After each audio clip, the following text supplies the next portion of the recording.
Welcome to Young and Adulting, a podcast of the young adults community at Christ Fellowship Church. Our hope is to create a safe place for authentic conversation around the ins and outs of life as we all try to navigate following Jesus in the world we live in today. Thanks for joining us and welcome to the conversation.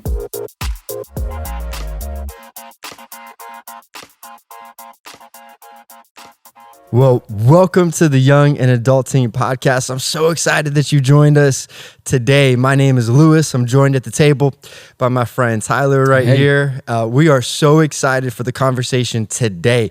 Tyler's been telling me, he's like, Lewis, I got something to share. There's this idea that's been on your mind. Yeah. It's been on your heart. And so I wanted to invite you into this space and share it with all of us. Man, I'm so excited about it. Yeah, so I've just been thinking around this question that I've kind of been pondering for honestly a couple of weeks now, and it's this question that I'll ask to you, see if you know it. What is something that every person on this planet, regardless of race, gender, socioeconomic status, education, what is something that everybody has in common?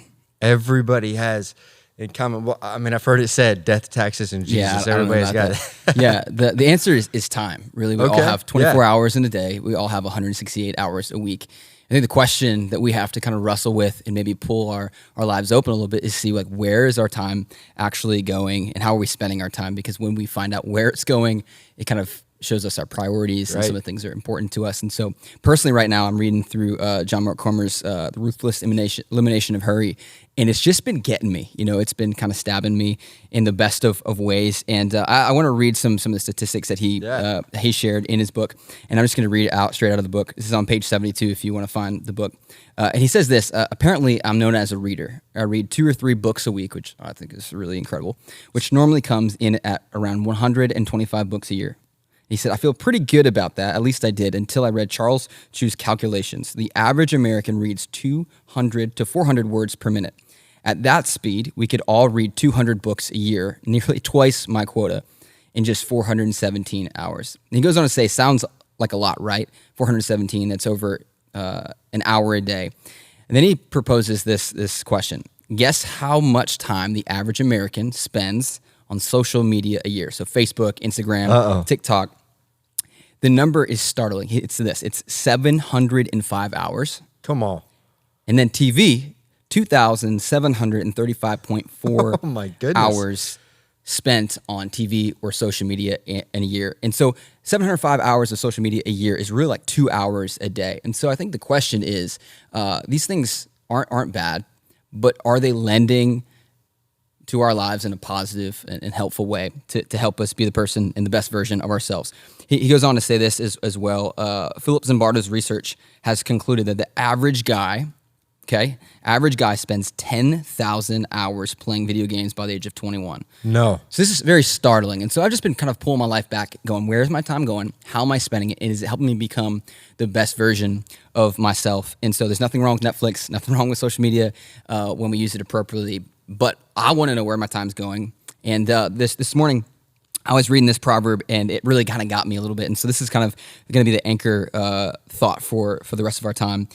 Proverbs says this, I passed by the field of a sluggard, by the vineyard of a man lacking sense, and behold, it was all overgrown with thorns. The ground was covered with nettles, and I actually had to look that up. It's a nasty plant with these jagged edges and kind of stingy hairs. It's not cool. And its stone walls was broken down. Then I saw and considered. I looked and received instruction. A little sleep and a little slumber, a little folding of the hands to rest, and poverty will come upon you like a robber and want like an armed man.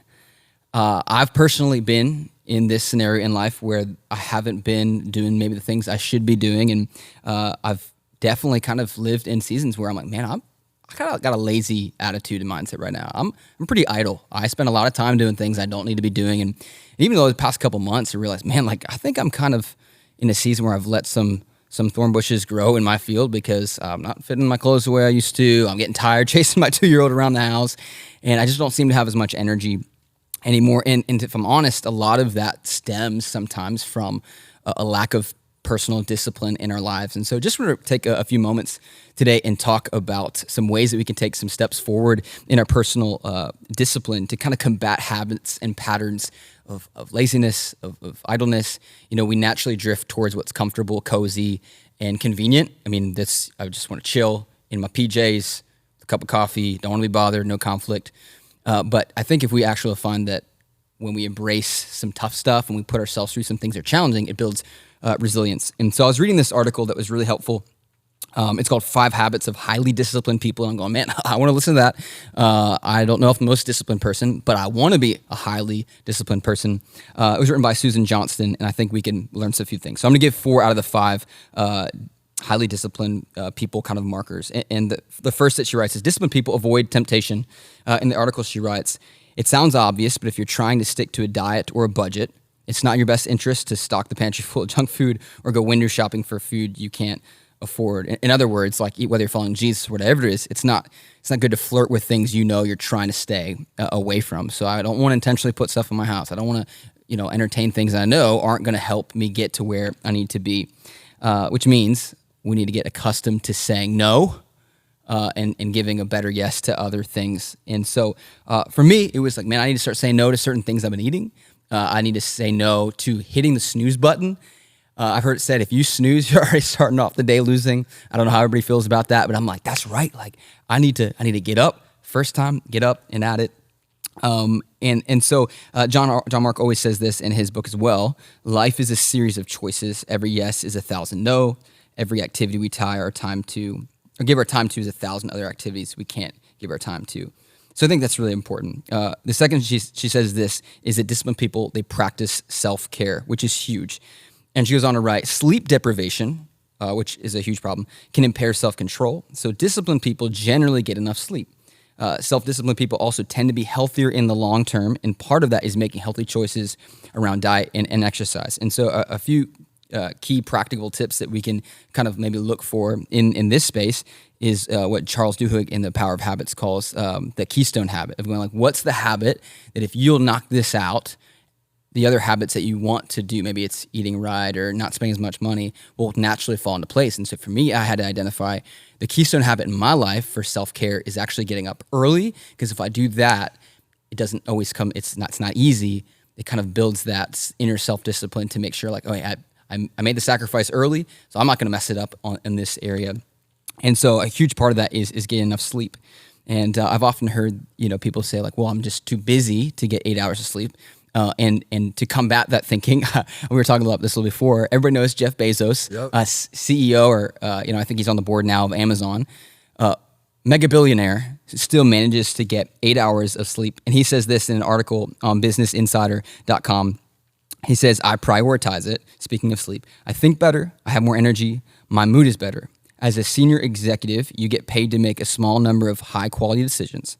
Your job is not to make thousands of decisions every day. Is that really worth it if the quality of those decisions might be lower because you're tired or grouchy? So he's talking about he has to make few really important decisions. But I would also say that we also make thousands of mini decisions that we need to make sure that we're attuned to making like the right choice on. So a few tips: try going to bed at the same time every night and getting up in the morning at the same time. As much as it depends on you, right? There's gonna be things that come in your life like Thursdays.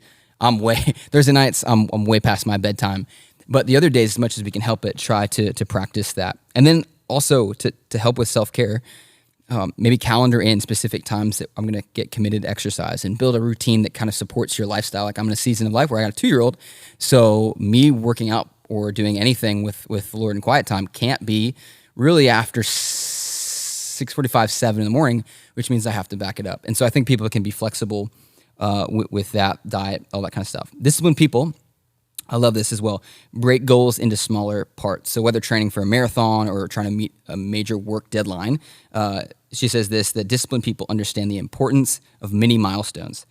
Pastor Todd a couple weeks ago was talking around this idea and said long-term consistency trumps short-term intensity, which I've been guilty of that. I'm like, oh, I used to be a runner. I'm gonna go out and I'm gonna run like 5 miles really fast, and then I'm like discouraged about how slow I am and it hurts, and so I don't want to do it anymore. And so I think if we begin to think differently about the discipline in our lives and go, maybe I'll just commit to a really important discipline and be really consistent in this, right? Like the discipline of 8 hours of sleep, or the discipline of getting up early, or whatever it is, and just consistently do that over time, right? That there's gonna be progress, because consistency plus time really in anything, is going to produce progress. So maybe someone's like, oh, I want to read like 12 books this year. Again, like consistency over the long haul could maybe just like, why don't you just commit to a mini milestone of read 5 pages a day? Like, right, when John Mark was like, yo, we all kind of read at an average speed, and we could, if we spent time, like an hour or even less than that, read all of these books instead of watching movies or social media. So I think if we learn to prioritize like these small milestones, going down maybe a pant size, I'm like, yo, I made it again, or even I'm 1 pound less than I was and towards my goal weight. Like there's things that we can kind of break down, because sometimes our goals are so big that the distance seems so far. And so she says disciplined people, they break goals into smaller parts. And then lastly, the fourth I'll give is that disciplined people follow through. And I love that she said this, because disciplined people are more likely, because they have these habits that generate kind of positive momentum forward. They're more likely to be the people who show up on time, more likely to be the people who show up with the right attitude, more likely to be the people who can live a life that is in organized and ready to execute whatever the task is at hand. And I think we could also say that probably the more disciplined person you are, especially if you're disciplined in your faith, right? Like the result of the discipline of your faith is to be more like Jesus, more loving, more kind, more dependable, more loyal, more humble. And so I think there's just so many great attributes that we can listen and learn from. And maybe some of us just need to commit to, I want to commit to maybe taking care of myself a little bit better, my mind, my body, my emotions. So, maybe I'm going to Sabbath social media on Fridays, and, maybe I'm going to drink water. I know we were talking about this before. Drink water before coffee in the morning and stop snoozing. I'm going to try to read 5 pages every day instead of going to social media. I think there are a lot of these habits that we can just look to our own life and try to implement. And I think if we'll do that, right, we won't be the person in the field that has neglected it. We won't be the person that someone else walks by and says, I went past the life of a sluggard, of a foolish person, of a lazy person. And I saw that, their relationships, their finances, their home life, their job, it was in shambles. The walls were down. They weren't guarding the things that were really important. We'll be the people that are, I walked past the field and things were in order and things were welcoming and hospitable and oozing the grace of God. And so I know we're all at different levels and none of us will ever arrive. I love that we get to look to Jesus as an example of someone that we can follow after. But I do think that if we're going to kind of combat the convenience of our culture, I think if we're going to combat the comfortable desire to just want to chill, I want to sleep in, and I don't want to go through hard stuff. I think if we'll resist that and kind of build some inner discipline and really get down to it, I think our lives will be maximized to the potential and the call of God on our lives. And so that's kind of the journey I'm on. And for anyone who's listening, this is a no shame, no condemnation zone. But don't say I'll start someday. Like start today. Like start tomorrow. Like set your alarm early. Don't bring your phone in. Whatever you got to do.